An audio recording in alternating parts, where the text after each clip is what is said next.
আসসালামু আলাইকুম everyone, welcome to my YouTube channel চাঁদপুরের কন্যা মায়াবতী। যে যেখান থেকে দেখছেন আশা করি ভালো আছেন। আলহামদুলিল্লাহ আমিও ভালো আছি। আসলে আলহামদুলিল্লাহ বলাটা না একটা আর্ট, সবাই এটা পারে না। অনেকে আছে লাইফে হালকা কিছু হয়ে গেল সে অনেক হাই হুতাশ করে, সবাই আলহামদুলিল্লাহ বলতে পারে না।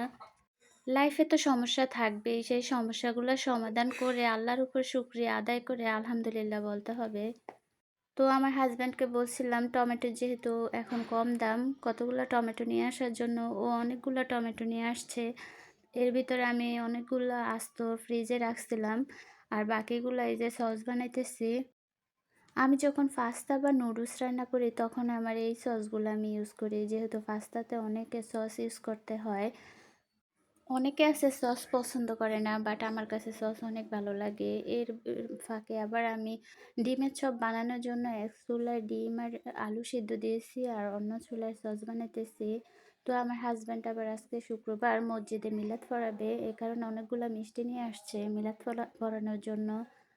তো এদিক দিয়ে আবার আমি ডিমের চপ বানানোর জন্য সব কিছু প্রিপারেশন নিয়েছিলাম। আসলে আলুগুলা নতুন আলু তো, এগুলো একটু আলুটা ম্যাশ করার পরে একটু আঠালো হয়ে গেছে, ওই পুরান আলুর মতন হয় না।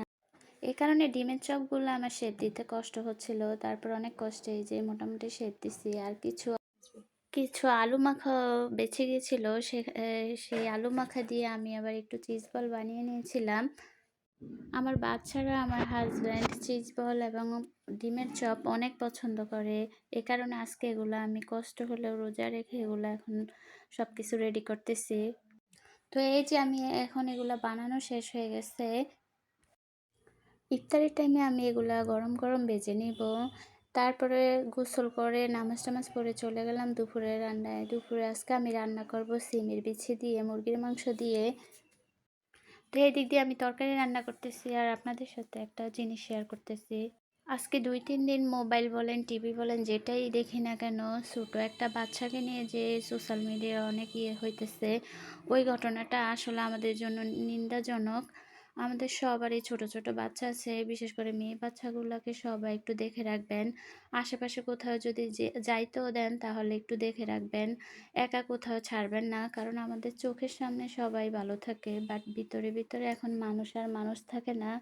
ওরা এখন হায়না হয়ে গেছে। এই হায়নাদের হাত থেকে আমাদের ছোট মেয়েদেরকে রক্ষা করতে হবে।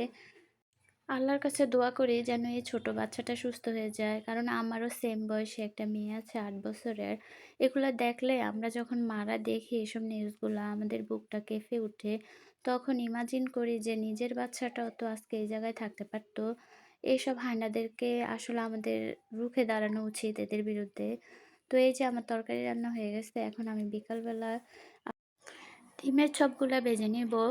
আজকে আর আমি ইফতারির জন্য ভাজা পোড়া করি না, জাস্ট এগুলাই করছি। আর সিরা আর মুড়ি খাইছিলাম। আর প্রতিদিন এক ইফতার খেতে ভালো লাগে না।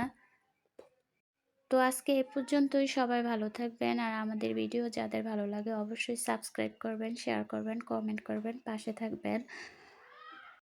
আল্লাহ হাফেজ।